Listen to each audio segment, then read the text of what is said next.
Hello students, this is Neeraj Gupta. I hope you are enjoying my this style of teaching also. Usually मैं board पे ही videos बनाता हूँ but इस कुछ बड़े क्वेश्चंस हैं जिनको छोटे से बोर्ड पर लिखना और उसकी वीडियोस बनाना मुश्किल था, तो मैंने इसलिए वर्ड फाइल्स को यूज़ किया है एंड इसमें भी अच्छे से आपको आई होप समझ में आ रहा होगा। बाकी आप अपना फीडबैक मुझे दीजिएगा कमेंट करके, है ना। So let's start with illustration 4 of the chapter accounting equation. याद रखिएगा मैं टीएस गरेवाल की बुक से पढ़ रहा हूँ, तो you must have this book. तो इसमें टोटल 10 ट्रांजैक्शंस हैं और जैसा मैंने कहा था पहले पूरा क्वेश्चंस पढ़ लें तो आपको पता चल जाता है कि एसेट्स में ये किन किन चीज़ों में डील कर रहे हैं। लायबिलिटीज साइड में तो कम ही होती हैं, ज़्यादातर चीज़ें एसेट साइड में ही होती हैं। तो जो फर्स्ट ट्रांजैक्शन है उसमें 25,000 कैश और 25,000 का चेक यानी बैंक बैलेंस के साथ बिजनेस शुरू किया गया है। तो अब देखेंगे तो 25,000 मेरे को कैश में ऐड करने हैं और इसके साथ ही मुझे बैंक में भी 25,000 ऐड करने हैं, राइट। और ऐसा करने से मेरी कैपिटल जो है वो 50,000 से एप्रिशिएट करेगी, यानी शुरू हुआ एक तरह से कैपिटल एप्रिशिएट, तो क्या अभी तो शुरू ही किया मैंने। तो ये 50,000 से मेरा ओपनिंग हो गया। सेकेंड ट्रांजैक्शन की अगर मैं बात करता हूं तो इसमें इन्होंने उधार में 4,000 रुपये का सामान जो है वो खरीदा। इससे मेरा स्टॉक 4,000 से बढ़ जाएगा, इसमें कोई डाउट नहीं है मेरे को, 4,000। और इससे मेरा क्रेडिटर्स भी 4,000 से बढ़ जाएगा, राइट। ये दो इंपैक्ट इसके अंदर आ गए, क्लियर। 4,000 से स्टॉक बढ़ा, 4,000 से मेरा क्रेडिटर्स बढ़ गया। अब अगर मैं देखूं तो मेरी अकाउंटिंग इक्वेशन में कैश है मेरे पास 25,000, राइट, प्लस बैंक भी 25,000, इसमें कोई चेंज नहीं, प्लस स्टॉक मेरा हो गया 4,000, प्लस फर्नीचर में तो खैर अभी कुछ आया ही नहीं, डेटर्स में भी कुछ आया नहीं, इज इक्वल टू क्रेडिटर्स मेरे 4,000 जरूर हैं, प्लस और कैपिटल मेरे पास 50,000 है। तो अब देखेंगे कि मैं एक्चुअली में 54,000 पे खड़ा हूं इस समय, राइट। आगे बढ़ते हैं समय ना वेस्ट करते हुए। थर्ड ट्रांजैक्शन में हमने कैश में सामान खरीदा 1,000 रुपये का, ओके। अब कैश में खरीदोगे तो 1,000 रुपये उड़ गए नेचुरली, है ना। और इधर स्टॉक लेकिन आपका प्लस हो गया, भाई 1,000 रुपये गए तो उसके बदले में वो आया क्या, 1,000 रुपये का स्टॉक आया, बस दो ही इसके इम्पैक्ट हैं। और अब हम अकाउंटिंग इक्वेशन अपनी दोबारा से लिख सकते हैं। अब दोबारा देखते हैं तो कैश मेरा कम रह गया 1,000 रुपये से, क्योंकि मैंने स्टॉक में खर्च दिया। बैंक पे कोई इम्पैक्ट नहीं है, वो भी 25,000 रुपये वहीं की वहीं है, राइट। नाउ स्टॉक मेरा 4,000 पहले था, 1,000 रुपये का अब मैंने कैश में ले लिया, पहले क्रेडिट में लिया था, तो टोटल स्टॉक मेरा बढ़ के 5,000 का हो गया। बट अभी फर्नीचर का कोई नामो निशान नहीं है, डेटर्स की कोई बात नहीं है, और क्रेडिटर्स को कोई पेमेंट नहीं किया, तो वो 4,000 रुपये एज इट इज़ ही हमारे अवेलेबल रहेंगे, और कैपिटल में भी कोई इम्पैक्ट नहीं है। अब हम देखते हैं कि हमारे सीरियल नंबर 4 में क्या बताया हुआ। इस बार हमने फर्नीचर खरीदा कैश में 500 रुपये का, बड़ी अच्छी बात है, करो खरीदारी। 500 रुपये का कैश हमारा चला गया और इधर फर्नीचर में मेरा प्लस 500 आ गया, बस कोई और इम्पैक्ट पूरी ट्रांजैक्शन में नहीं है। कैश 500 रुपये जाने से रह गया 23,500, राइट। बैंक में 25,000 एज इट इज़ खड़े हैं, कोई प्रॉब्लम नहीं है, स्टॉक 5,000 का है ही, कोई सेल की अभी तक बात ही नहीं कर रहे हैं हम। 500 रुपये का फर्नीचर और मेरी इक्वेशन में आ गया। डेटर्स पे अभी तक कुछ नहीं है, ये 4,000 एज इट इज़ है, और मेरे कैपिटल पर भी अभी कोई इम्पैक्ट नहीं है। अब मैं देखता हूं कि मेरी 5वीं ट्रांजैक्शन जो है उसमें उसने पर्सनल यूज के लिए विड्रू का मतलब निकाल लेना, ड्रॉइंग से ये withdrew cash for personal use from bank, 700 रुपये उसने बैंक से निकाल लिया। अब इससे एक तो आपका बैंक माइनस हो जाएगा और उधर कैपिटल चली गई। तो अगर आप बिजनेस में से पैसा निकाल लोगे तो आपकी कैपिटल कम हो जाएगी, जब आप इंट्रोड्यूस करते हो तो कैपिटल बढ़ती है। अब इस बार आपने निकाल लिया, निकालने से आपकी कैपिटल 700 रुपये से कम हो गई, बाकी कुछ नहीं है। तो इस बार कैश पर कोई इंपैक्ट नहीं है, 23,500 अपनी जगह पे खड़ा है as it is.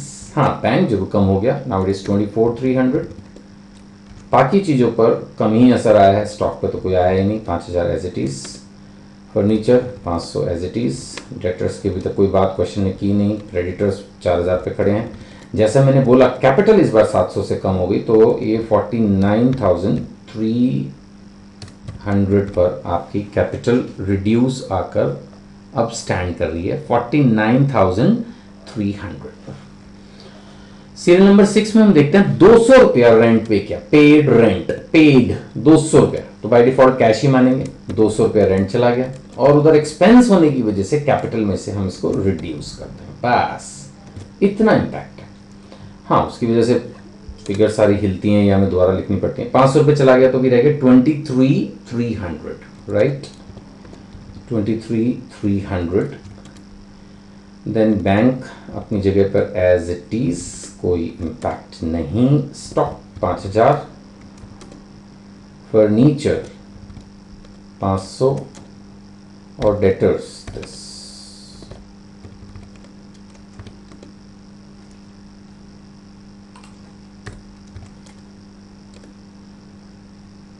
This is capital 49,100 पे, right? My capital is standing now at 49,100 after transaction number 6. 7th हमारी जो ट्रांजैक्शन है उसमें मैं इंटरेस्ट बैंक में रिसीव हुआ है 100 रुपीज का, तो डेफिनेटली इससे मेरी कैपिटल भी बढ़ेगी और बैंक भी बढ़ेगा।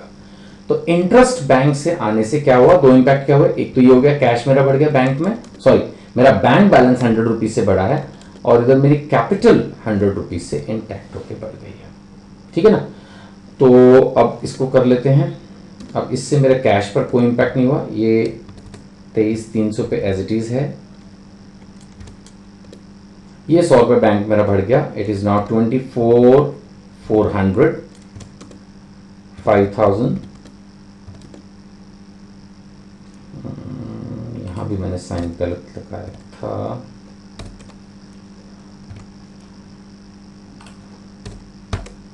राइट। फर्नीचर पे तो कोई इंपैक्ट है ही नहीं, डेटर्स की भी तो कोई बात हुई नहीं। ये 4,000 प्लस अब मेरी कैपिटल 100 से बढ़ गई है, इट इज 49,200, राइट। नाउ अब हम आगे बढ़ेंगे इससे, हमारी सीरियल नंबर 8 में क्या हुआ कि हमने 500 रुपए की कॉस्टिंग का माल 700 में बेच दिया, गुड्स को हमने बेचा क्रेडिट पे। अब आए डेटर्स, तो 700 रुपए के डेटर्स क्रिएट हो जाएंगे क्योंकि सेल हमारी 700 की है, क्रेडिट पे है तो डेटर्स क्रिएट हो जाएंगे, रिकवरेबल अमाउंट है। क्रेडिट सेल्स में डेटर क्रिएट होते हैं, मैंने आपको सेकंड चैप्टर में बताया था।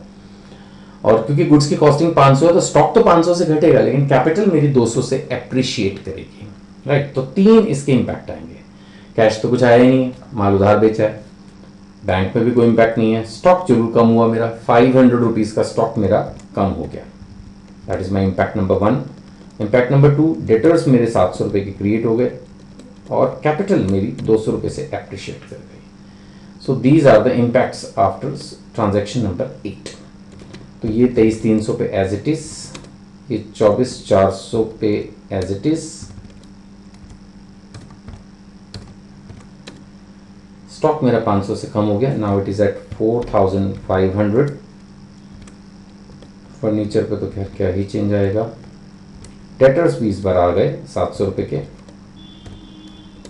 4,000। हाँ, कैपिटल जैसे मैंने कहा मेरी 200 से बढ़ गई, now it is at 49,400। So after serial number 8 my capital is at 49,400।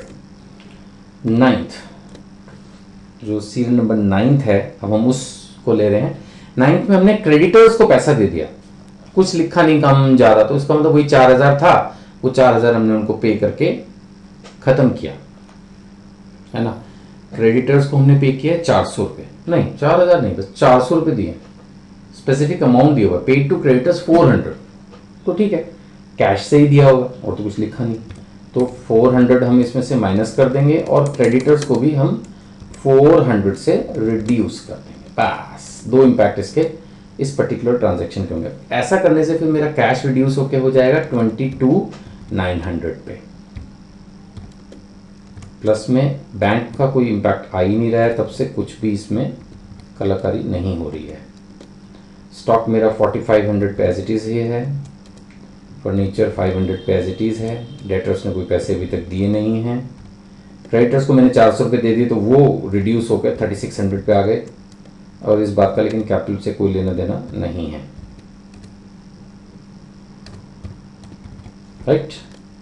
अब मैं अपनी लास्ट ट्रांजैक्शन इस क्वेश्चन की 10th कर रहा हूँ। इसमें मैंने कुछ पेटी एक्सपेंसेस किए हैं 200 रुपये के। सिंपल एक्सपेंस है तो ये मेरी कैपिटल को रिड्यूस करेगा, कैश तो जाएगा ही जाएगा। तो 200 रुपया मेरा कैश में से माइनस होगा और 200 रुपये मेरा कैपिटल में से जाएगा, बस बाकी कुछ भी नहीं है।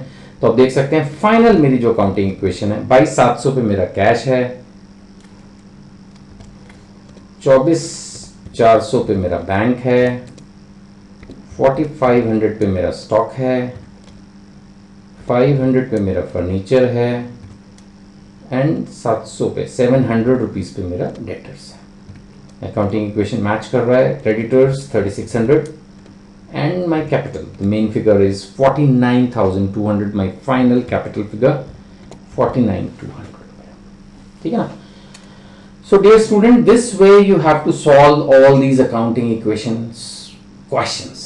Accounting equation के क्वेश्चन बहुत ही इजी हैं, बट फिर भी सिलेबस में भी हैं और कुछ हद तक ये बेस बना रहे हैं आपकी जनरल एंट्रीज का। बाकी जो जनरल का चैप्टर वो मेन है, वो भी हम करेंगे जब पहुंचेंगे सूटेबल टाइम पर। तो ये चैप्टर भी अच्छा है, करो। और क्वेश्चन बहुत ज़्यादा इजी हैं, फ्री के नंबर हैं, आराम से करते जाओ, हो जाएंगे, क्या मुश्किल है ना। Thank you.